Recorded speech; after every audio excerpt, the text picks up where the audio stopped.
اجتماع جمعۃ المبارک میں نماز کے باطنی فوائد کے عنوان کے ساتھ حاضر ہیں۔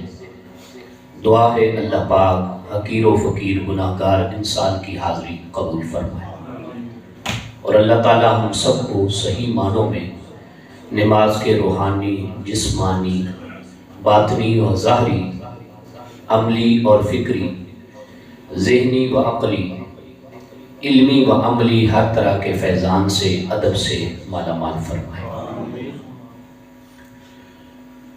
سب سے بڑا فرض جو بلند درجہ عبادت کا حامل ہے، نماز ہے۔ اللہ پاک نے دیگر فرائض سے نماز والے فرض کو اس لحاظ سے ممتاز فرض بنایا۔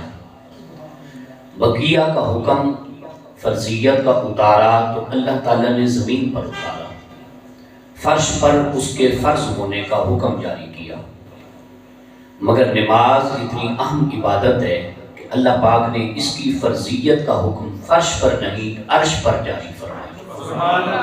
اپنے محبوب مکرم صلی اللہ علیہ وسلم کو بلا کے اس کی فرضیت کا اور تحفے کا حکم جاری فرمایا۔ نماز گویا کہ رب کے سامنے، رب کے عین دربار میں محبوب اور محب کے درمیان جو گفتگو تھی، اس کا خلاصہ اور تحفہ نماز بنی۔ نماز کے اندر جمیع ملائکہ، مقربین، فرشتوں کی جتنی عبادات تھیں ان کو جمع کر دیا گیا۔ نماز کے اندر تمام مخلوقات کی عبادت کو، اذکار کو، سجدوں کو، حرکات و سکنات کو جمع کر دیا گیا۔ مثلاً کیسے؟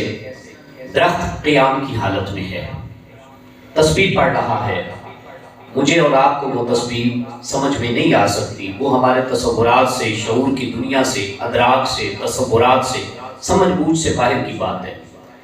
لیکن قد آور درخت کھڑا ہے، قیام کی عبادت یہ گویا کہ اس کی عبادت پر دلیل ہے۔ اللہ تبارک و تعالیٰ نے چوپاؤں کو، جانوروں کو جن کا ہم دودھ پیتے ہیں، اللہ نے ان کو رکوع کی حالت کی طرح جھکایا۔ آپ نماز کا جائزہ لیں، نماز میں قیام کے بعد جو دوسری حالت ہے وہ رکوع کی ہے۔ آپ سانپ کو دیکھیں، آپ رنگنے والے چرند پرند کو، جانوروں کو دیکھیں، ان کی عبادات بنی جزاک اللہ، ان کی عبادات بنی سجدہ۔ میرے مالک کائنات نے سجدے کو بھی، ان کی عبادات کو بھی، انسان کی، مسلمان کی اس افضل عبادت بندگی والے عمل نماز کے اندر شامل اور داخل فرما دیا۔ گویا کہ بیک وقت ہم فرشتوں کی عبادت کا لطف بھی اٹھا رہے ہیں، جانوروں کی عبادات کے فوائد اور ثمرات بھی اکٹھے کر رہے ہیں، اور اللہ تبارک و تعالیٰ کے فرض کی ادائیگی میں بھی مصروف عمل ہے۔ اللہ سبحانہ و تعالیٰ نے نماز جیسی اہم عبادت کو رسول پاک صلی اللہ علیہ وسلم کی آنکھوں کی ٹھنڈک قرار دیا۔ جو کوئی سونے محبوب پاک صلی اللہ علیہ وسلم کا سونا سا محب محبوب بننا چاہتا ہے، ان کو راضی کرنا چاہتا ہے، ان کا عاشق اور غلام بننا چاہتا ہے، ان کی بارگاہ میں اپنی منظوری اور حاضری کو قبول کروانا چاہتا ہے، اسے چاہیے کہ وہ نماز پڑھے۔ وہ نماز پڑھے گا، سرکار کی سنت پر بھی عمل ہوگا، سرکار کے جمیع کائنات میں قیامت تک آنے والے غلاموں کی سنت پر بھی عمل ہوگا، اور سب سے بڑھ کر حضور کی آنکھ مبارکہ کی ٹھنڈک کا بھی وہ امت باعث بنے گی۔ اللہ پاک نے جمیع امتوں کو اپنی اپنی عبادات کے درجات میں شامل فرمایا، لیکن جو نماز کا سب سے بڑا فائدہ یہ ہے، نماز گویا کہ توحید کا عملی اعلان ہے۔ عملی اعلان ہے، کیسے؟ رب نظر نہیں آ رہا، بندے کی نماز نظر آ رہی ہے۔ رب نظر نہیں آ رہا پھر بھی ہاتھ باندھے کھڑا ہے، رب نظر نہیں آ رہا پھر بھی نمازی قبلہ رخ سے اپنی سمت کو دوسری طرف نہیں لے جا رہا، حرکات و سکنات قبلہ سمت سے پھر نہیں رہی، گویا کہ وہ اعلان کر رہا ہے، لوگوں جس توحید کے ہم داعی ہیں، جس توحید کو ماننے والے ہم ہیں، جس رب کی وحدانیت، صمدیت، احدیت کا ہم اقرار اور اعلان کرنے جا رہے ہیں، میں اسی کے سامنے اپنی بندگی کو، عبادت کو، سجدوں کو، راز و نیاز کو، حرکات و سکنات کو، قیام اور رکوع کو پورا کر رہا ہوں. تمہیں وہ رب نظر نہیں آ رہا، لیکن چونکہ رب موجود ہے اور اس موجود رب کے سامنے سر تسلیم خم کرنے کا حکم دیا گیا. اس نے کہہ دیا کعبہ کو قبلہ بنانا ہے، میں نے بنا لیا. اس نے کہا کہ قیام کی حالت میں کھڑے ہونا ہے، میں نے کھڑا ہونا شروع کر دیا. اس نے کہا ہے ہاتھ باندھ کے کھڑا ہوگا تو عبادت قبول کروں گا، میں ہاتھ باندھ کے کھڑا ہوں. گویا کہ وہ تو نہیں نظر آ رہا، لیکن در حقیقت نمازی کھڑا ہی تب ہوتا ہے جب اللہ تبارک و تعالیٰ کو دیکھ رہا ہوتا ہے. نبی پاک صلی اللہ علیہ وسلم کی حدیث مبارکہ اس پر دلیل ہے. نبی رحمت حضور آقا کونین صلی اللہ علیہ وسلم نے بڑا ہی خوبصورت جملہ ارشاد فرمایا، میرے غلاموں یوں نماز پڑھا کرو جیسے تم رب کے جلووں کو اپنی نگاہوں کے سامنے دیکھ رہے ہو. اب ظاہری بات ہے کہ وہ دکھایا جانا وہ نماز سے ملتا ہے تو حضور نے فرمایا. اگر رب کے نظارے، رب کے مشاہدے، رب کے جلوے نہیں ملتے، رب نظر نہیں آ سکتا تو حضور نے کیوں فرمایا؟ حضور کا ہر فرمان اعلان حق ہے، حق کا مظہر ہے. حضور پاک صلی اللہ علیہ وسلم نے فرمایا تو گویا کہ نمازی کو اپنی بندگی کا سب سے بہترین فائدہ، نفع اور اجر یہ ملتا ہے کہ وہ نماز میں کھڑا ہو جائے. کھڑا ہو جانا ہی ایسے ہے، اصلی نماز پر قائم رہنا ہی گویا کہ یوں ہے جیسے اپنے رب کا دیدار کر رہا ہے. اور فرمایا اگر یہ تجھے تصور حاصل نہ ہو سکے پھر تم یہ تصور کر کے اللہ کے حضور نماز پڑھا کر گویا کہ رب تجھے دیکھ رہا ہے. تب بھی رب کا خوف ہی طاری ہوگا. مجھے رب دیکھ رہا ہے، میری ادا، میری حرکات و سکنات، میری پوزیشن، میری سمت، میرے الفاظ ایسے ہونے چاہیے. رب مجھے جو دیکھ رہا ہے، رب کی رحمت جو میری جانب متوجہ ہے، منتظر ہے، میں اپنی پوزیشن کو اس سمت میں لے جاؤں کہ میں خدا کی بندگی کر کے خدا کی رضا کا سبب بن جاؤں، اللہ مجھ سے راضی ہو جائے. نمازی کے بارے میں ہی دین متین بلکہ قرآن مجید کے اندر اعلان باری تعالیٰ ہے، ان الصلاۃ تنہا عن الفحشاء والمنکر. نمازی نماز پڑھتا ہے مگر نماز پڑھتے پڑھتے آہستہ آہستہ اللہ تعالیٰ اسے منکرات سے، گناہوں سے، نقصانات سے، حادثات سے، وباؤں سے، آفتوں سے، رنج و علم سے، حتیٰ کہ ہر تاریک رستے سے، حتیٰ کہ ہر شہوت کے رستے سے، حتیٰ کہ ہر گناہ کی بیماری سے اللہ نماز پڑھنے کی برکت سے اسے محفوظ فرما دے. پارہ نمبر 21 سے اعلان کر رہا ہے ان الصلاۃ تنہا، نماز روک دیتی ہے. نماز کی اتنی بڑی طاقت ہے. اب طاقت کو تھامنے والا ہی طاقتور کہلائے گا. جو طاقت سے بھاگتا ہے، جو طاقت سے دور بھاگتا ہے، طاقت سے کنارہ کش ہوتا ہے، وہ طاقتور کیسے بن سکتا ہے؟ تو فرمایا نماز کے اندر اتنی طاقت ہے، اتنی قوت ہے، تو نماز کو اپنا لے. نماز بہت بڑا ہتھیار بھی ہے. نماز شیطان کے وار سے، منکرات سے، حسد سے، غیبت سے، بیماریوں سے، حتیٰ کہ ہر فحش کوئی سے نماز بندے کی حفاظت کرتی ہے. نماز کے بارے میں اللہ پاک نے سورہ لقمان کے اندر پارہ نمبر 21 کے اندر فرمایا کہ جب اللہ کے پیارے نے اپنی اولاد کو وصیت کی تو کیا فرمایا؟ یا بنی اقیم الصلاۃ، اے میرے فرزند، اے میرے پتر، اے میرے بیٹے، نماز کا قائم کرنے والا بننا. غور طلب بات یہ ہے انبیاء نے بھی جب اس رستے کو اپنایا تو اللہ پاک نے انہیں اپنے اہل و عیال کو نماز کے بارے میں حکم جاری کرنے کا حکم جاری فرمایا. نماز کی برابر تلقین کرتے رہیں، نماز کی برابر ترغیب فرماتے رہیں. اہل و عیال کو نماز کے واسطے جگانا، بیدار کرنا، یہ ہمارے پیارے رسول نبی آخر الزمان صلی اللہ علیہ وسلم کی سنت مبارکہ.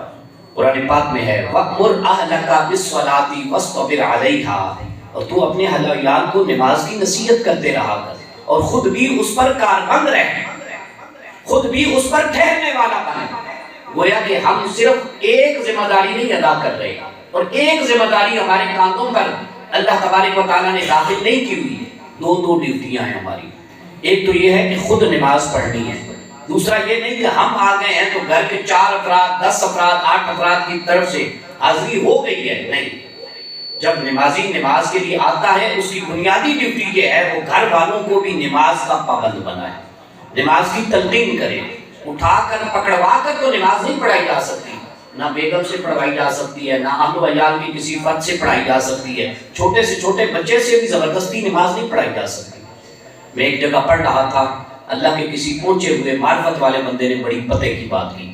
کہا 2 چیزیں ہیں وہ کبھی بھی آپ سختی کے ساتھ اپنی اولاد کو کیا کسی کو بھی نہیں دے سکتے۔ پہلی چیز، اللہ کی عبادت کے راستے پر سختی سے کبھی آپ نہیں ڈال سکتے، محبت سے ڈال سکتے ہیں، اداؤں سے ڈال سکتے ہیں، کردار سے اس پر روشنی ڈال سکتے ہیں۔ اور دوسری چیز ہے اللہ تبارک و تعالیٰ کی معرفت و محبت۔ اگر کہیں گے نا تجھے نہیں پتا خدا ملتا ہے، آؤ خدا کو لینے چلیں، ڈانٹ ڈپٹ کرو گے تو خدا نہیں ملے گا۔ محبت سے لے کے آئیں، محبت سے معرفت بھی ملتی ہے، محبت سے عبادت بھی مل جاتی ہے۔ تو جب کبھی نماز پڑھنے آئیں، کوشش کیا کریں کہ نماز پڑھنے والا خود بھی اس رستے پر گامزن ہو، اور اپنی اہل و عیال کو بھی اور بچوں کو بالخصوص چھوٹی عمر کے اندر ہی نماز کی تلقین فرمائے۔ میرے پاک رسول اللہ صلی اللہ علیہ وسلم نے تو بچپنے سے، جب بہت کم سنی کی عمر ہے 7 برس کی، اس میں فرمایا اپنی اولاد کو نماز کی تلقین کرو۔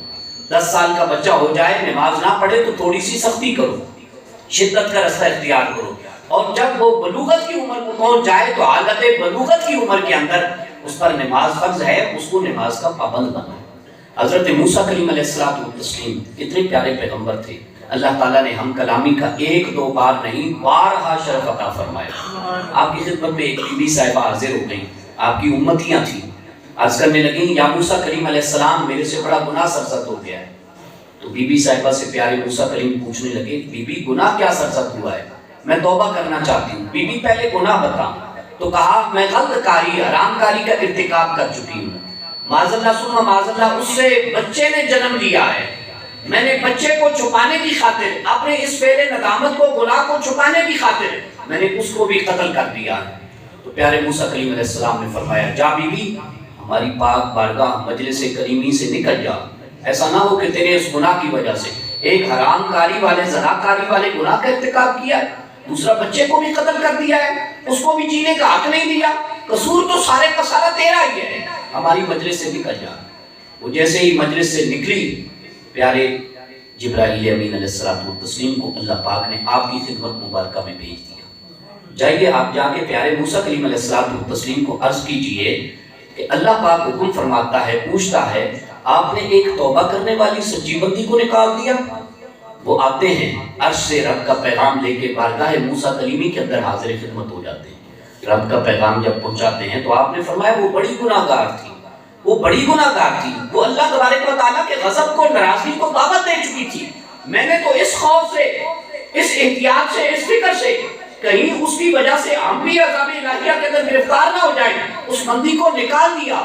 جبرائیل امین کا کہنا یہ تھا پر موسیٰ کلیم آپ ذرا غور تو فرمائیے، وہ آ تو رہی تھی توبہ کے راستے پر، گناہ سے بری ذمہ ہونا چاہتی تھی، اللہ کی رحمت کا تحفہ لینا چاہتی تھی، بخشش اور کرم کی نوید سننا چاہتی تھی، آپ نے اس کو دور کر دیا۔ ٹھیک ہے آپ کی نگاہ مبارکہ نگاہ موسوی کے اندر وہ بڑی ہی گناہ گار، لیکن آپ کو آپ کی امتوں میں سے یا آنے والی امتوں میں سے اس سے بھی بڑے گناہ گار افراد کا نہ بتائیں۔ آپ نے فرمایا بتائیں، تو انہوں نے کہا وہ انسان جو کلمہ تو پاک پیغمبروں کا پڑھتا ہے، جو اعلان تو اللہ کی توحید اور کبریائی کا کرتا ہے، لیکن بغیر وجہ کے سستی کوتاہی کرتے ہوئے دانستہ طور پہ اللہ کے سجدے کو معاذ اللہ ترک کر دیتا، وہ اس سے بھی بڑا گناہ گار ہے، اس سے بھی بڑا گناہ گار ہے۔ میں علماء کے اقوال بتانا شروع کروں تو وقت پورا ہو جائے گا۔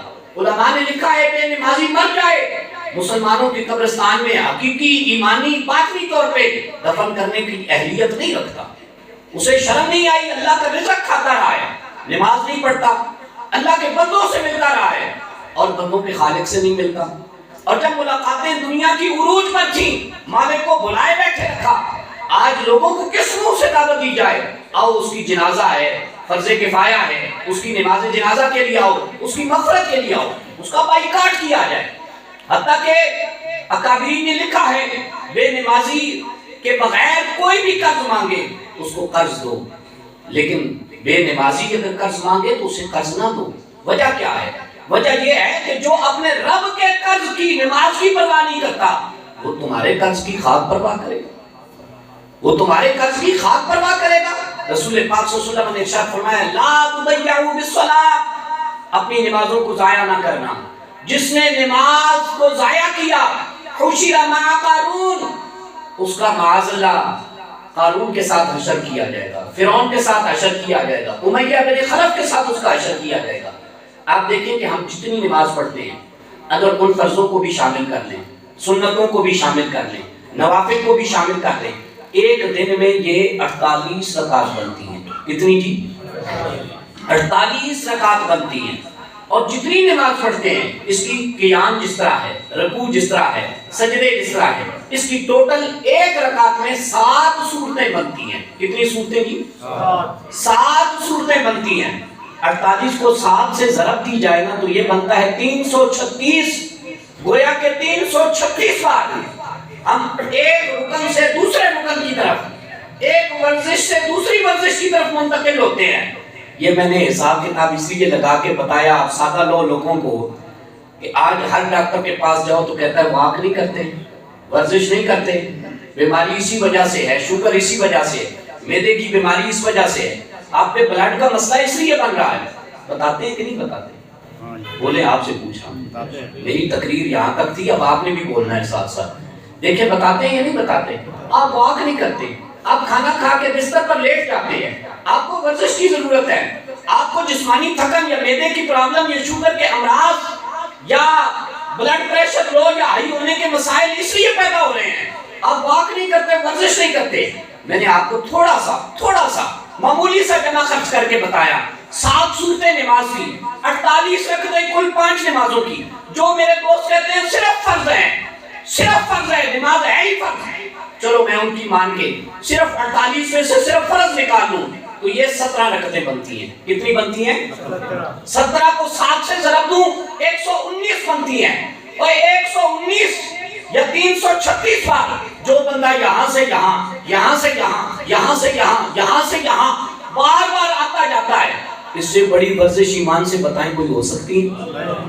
اس سے بڑی ورزش کوئی ہو سکتی ہے؟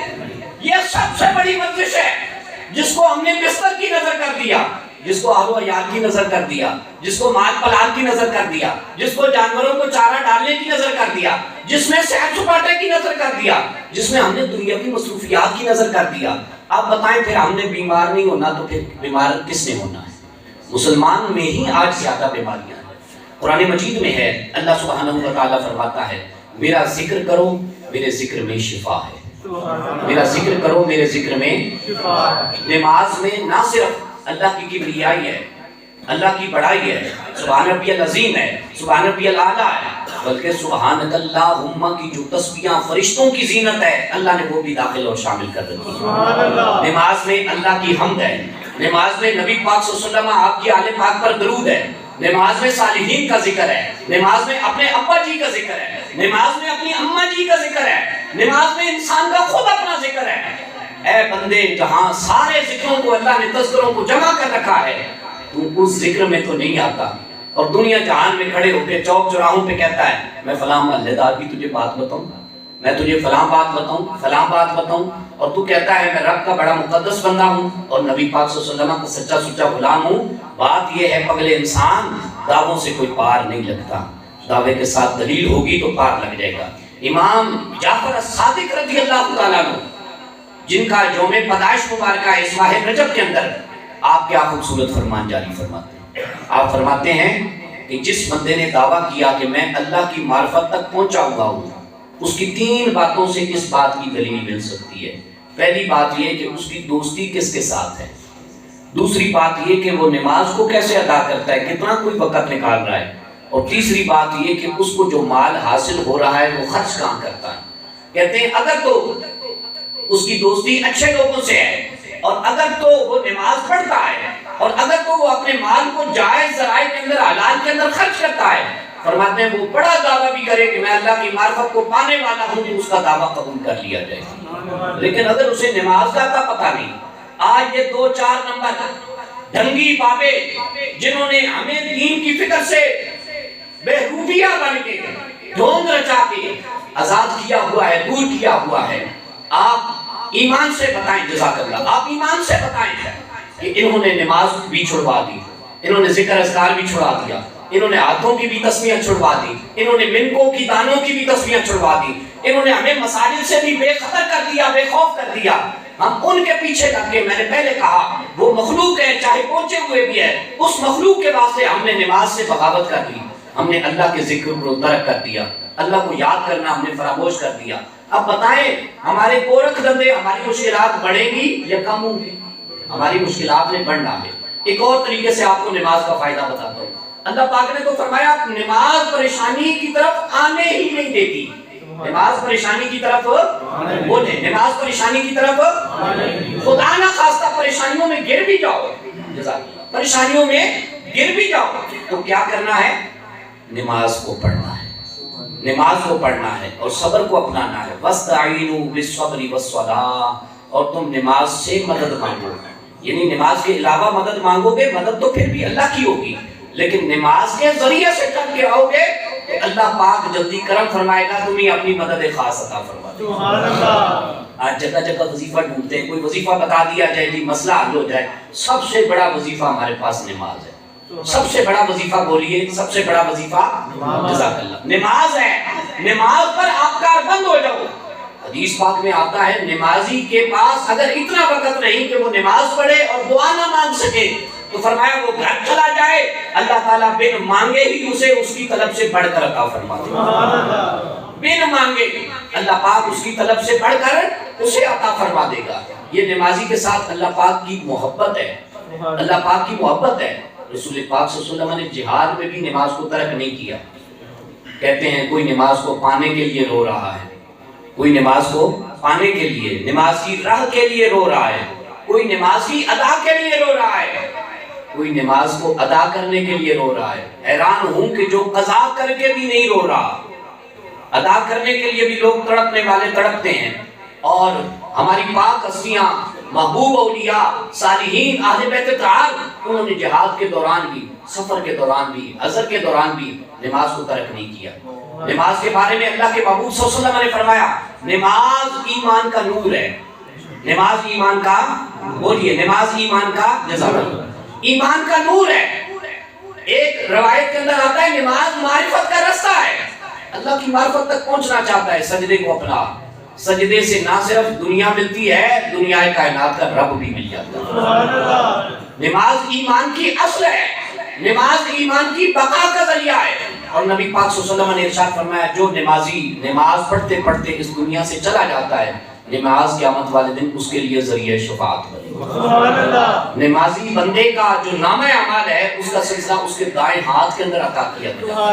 فَمَّا مَنْ أُوتِيَ كِتَابَهُ بِيَمِينِهِ فسوف يحاسب حسابا یسیرا وینقلب الی اہلہ مسرورا. رب کا قرآن بار بار ہمیں پکارتا ہے، بار بار پکارتا ہے. کیا؟ اگر تم دائیں ہاتھ کے اندر اپنے نامہ اعمال کو تھامنے والے بن گئے تو انشاءاللہ العزیز قبر میں بھی بیڑا پار ہو جائے گا، حشر میں بھی بیڑا پار ہو جائے گا. نمازی کے ذریعے سے اللہ تبارک و تعالیٰ خود اعلان فرماتا ہے. اتنی محبت ہو جاتی ہے نمازی کے ذریعے. بول تو کیا چاہتا ہے، تیری طلب کیا ہے، تو خواہش کیا رکھتا ہے، تو راضی کس سے ہونا چاہتا ہے، تو رستہ کون سا چاہتا ہے، تو برکت کہاں پہ چاہتا ہے، تو کون سی اپنی حاجت قبول کروانا چاہتا ہے. نمازی بندے سے خود رب کلام کر رہا ہوتا ہے. اور حدیث پاک میں آتا ہے بندہ ہاتھ باندھ میں مارتا ہے، پہلے جب نماز میں کھڑا ہوتا ہے رب کی چھما چھم رحمت اس کے سر پر برسنا شروع ہو جاتی ہے. باطنی اعتبار سے اللہ کی رحمتوں کی گٹائیں اسے ڈھانپ لیتی ہیں اور وہ نزول سکینہ پاتا ہے، یعنی قلبی سکون پاتا ہے. اس لیے کہ نماز وہ عظیم عبادت ہے جو صرف روح کا ذکر نہیں، جسم کا بھی ذکر ہے. جسم کی حرکات و سکنات کا فقط نماز نام نہیں ہے. یہ کیا، یہ قیام، یہ کیا، یہ رکوع، یہ تھا سجدہ، یہ اٹھے تحیات، یہ جا وہ جا، یہ حرکات و سکنات ہے. اگر تو نے کر بھی لیا، میں نہیں فتویٰ دیتا تیری نماز نہیں ہوئی، تیرا ارادہ ہے، تیری نیت ہے. جب مالک نے تجھے بلایا ہے ہو سکتا ہے گھر میں قدم رکھنے ساتھ ہی وہ تیری عبادت کو قبول کر لے.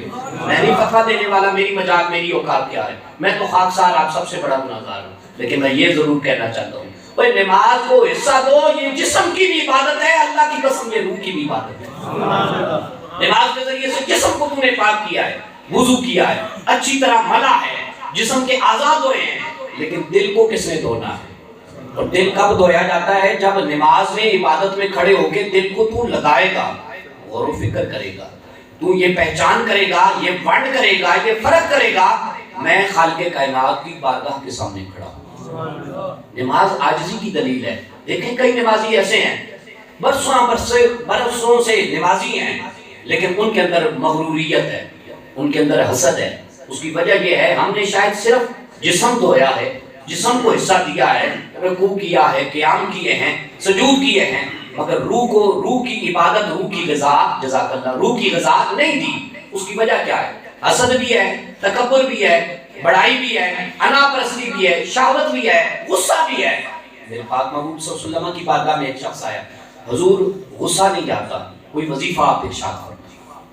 غصے کی وجہ سے آپ کو پتہ ہے بلڈ پریشر سمیت دیگر امراض پیدا ہو رہے ہیں۔ غصہ بندے کا ستیہ ناش کر کے رکھ دیتا ہے۔ غصے سے بندہ حقوق العباد پر چھینا جھپٹی کرتا ہے، ڈاکہ مارتا ہے۔ غصے کی وجہ سے بندہ بہت سے زبان سے ایسے کلمات بول جاتا ہے، مثلا طلاق کا کلمہ لے لیں، جس کی وجہ سے بعد میں ساری عمر پچھتاوا اختیار کرنا پڑتا ہے۔ غصے کے ذریعے سے نہ صرف کلام کے اندر، معاملات کے اندر بھی بندہ حق تلفی کر جاتا ہے۔ حضور غصہ ہے، کوئی وظیفہ بتائیں، فرمایا وضو کر کے آ۔ فرمایا وضو وظیفہ بھی ہے۔ نماز اگر وظیفہ ہے نا، روح کی غذا ہے، روح کی عبادت ہے، تو وضو بھی بہت بڑا وظیفہ ہے۔ وضو کر کے آ، دوبارہ وضو کر کے آ، دوبارہ وضو کر کے آ۔ آپ نے بار بار اسے وضو کی تلقین فرمائی، فرمایا جو کوئی اس وضو پر مستقیم ہوگا، ثابت شدہ ہوگا، نمازی بنے گا، اللہ تبارک و تعالیٰ اسے غصے سے دائمی طور پہ ہمیشہ کے لیے نجات عطا فرمائے۔ جو نمازی بندہ ہوتا ہے اس کا بلڈ پریشر نارمل ہوتا ہے۔ میں یہ نہیں کہتا غصہ نہیں آتا، اس کے بارے میں کوئی دلیل نہیں، غصہ آ جائے تو وہ کنٹرول کر لیتا ہے۔ نماز کی برکت سے اللہ پاک اسے استقامت دے دیتا ہے، دین کی سمجھ بوجھ عطا فرما دیتا ہے۔ آپ دیکھ لیں نمازیوں کے چہرے پڑھ لیں، نمازیوں کے چہرے سے شہادت ملتی ہے، انہیں دنیا جہان کی آپ سے بھی بڑھ کر زیادہ فکر مندی ہو۔ اللہ نہ کرے معاشی یا معاشرتی یا روحانی یا گھریلو مسائل کی الجھنوں کا وہ شکار ہو، ان کے چہرہ پڑھ کے نظر نہیں آئے گا تو وہ مسائل کا شکار ہے۔ لیکن بے نمازی بندہ ہر جگہ پہ اپنا مقدمہ پیش کرتے ہوئے نظر آئے گا، دوست کے سامنے کھڑا ہوگا، یار کیا بنا، حال احوال کیسے ہیں، اور چھوڑ یار حال احوال کا کیا بتاؤں گا۔ آج بھی بیگم سے ان پن ہو گئی ہے، آج بھی بچوں کو کہا ہے فلاں اسکول میں کالج میں داخلہ لے لے، آج بھی بچوں کا کوئی اور سلسلہ شروع کرنا چاہتا ہوں۔ بچے ہیں کہ مان ہی نہیں رہے۔ پہلے یہ سوچ تو رب کی مان رہا ہے، رب نے تجھے حکم دیا نماز ادا کر، مسجد کو آباد کر، تو نے اللہ کا حق ادا کیا ہے، تو نے مسجد کا حق ادا کیا ہے۔ جب تو خود فراموش کر چکا ہے سارے رستے کو، غفلت کی نظر کر چکا ہے، اولاد سے کیسا شکوہ ہے؟ اولاد کے دلوں میں تیری فرما برداری کا مسئلہ کس نے ڈالنا ہے؟ رب کی ذات نے۔ جب تو رب کی اتباع کرے گا، اولاد کے دل میں، بیوی کے دل میں، ساس سسر کے دل میں اللہ پاک خود بخود یہ القا کر دے گا، مسئلہ ڈال دے گا، یہ بندہ میرا فرما بردار ہے۔ جو میرا فرما بردار ہو جاتا ہے ساری دنیا اس کی مطیع و فرما بردار ہے۔ اللہ کے پیغمبروں نے یہی صدا دی، اپنے اہل و عیال کو بھی نمازیں پڑھیں، کوشش کیا کرے رنگ میں ڈھلنے کی کوشش کرے۔ مزہ تب ہے اس تقریر کی، اس گفتگو کی تب سمجھ میں آتی ہے جب بندہ تھوڑا سا اس مسئلے کے اندر آگے ہو۔ جو پہلی مرتبہ آتا ہی جمعے والے دن ہے، جس نے آنی سال کے بعد عید پڑھنے کے لیے، اسے ہمارے مسئلے سمجھ نہیں آ سکتے۔ دل کی صدا پر، دل کی تختی پر یہ نماز اللہ کا ذکر بار بار دعوت دیتا ہے، آؤ میں کامیابی کی طرف۔ دیکھیں نا مؤذن اذان دیتا ہے، کیا کہتا ہے؟ حی علی الصلاۃ، پڑھیں حی آؤ نماز کی طرف۔ اس کے بعد کیا کہتا ہے؟ کسی مولوی صاحب سے پوچھ لیجئے گا، حی علی الفلاح، آؤ کامیابی کی طرف۔ ابھی ہاتھ کھڑے کرواؤں نا، کون کون کامیاب ہونا چاہتا ہے؟ کسی بچے کا بھی ہاتھ نیچے نہیں رہے گا، لیکن جب مؤذن صدا دے رہا ہوتا ہے آؤ کامیابی کی طرف، وہ کوئی ونڈ کرتا ہے کہ گجرا نو کامیابی لبڑی ہے، جٹا نو کامیابی لبڑی ہے، آوانا نو کامیابی لبڑی ہے، پڑھے لکھے نو کامیابی لبڑی ہے، چھوٹے بچے نو نہیں کامیاب ہون دینا، بیبیاں نو نہیں کامیاب ہون دینا۔ کوئی ونڈ کی ہے اس سے؟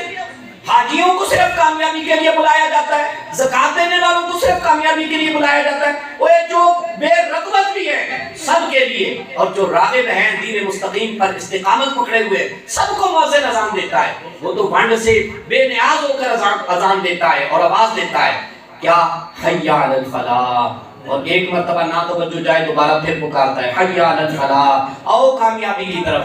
اب یہ تو نصیب کی بات ہے، کون اس کامیابی کو سمجھ پایا ہے، کون اس کامیابی کے ملے چٹ پایا ہے، کون اس کامیابی کے سبیل کو اپنا پایا ہے۔ اس لیے میرے بھائیوں، حضور کے غلاموں، جب حضور کے غلام فخر سے نماز پڑھ کے جائیں گے نا تو محبوب پاک صلی اللہ علیہ وسلم کو شفاعت کا کہنا نہیں پڑے گا، بن مانگے حضور کی شفاعت عطا ہوگی۔ اللہ تعالیٰ ہم سب کا دینی، دنیاوی، اخروی، ظاہری، باطنی، روحانی، نظریاتی، فکری بھی بیڑا پار فرمائے اور نماز کا پابند فرمائے۔ وآخر دعوانا الحمدللہ رب العالمین۔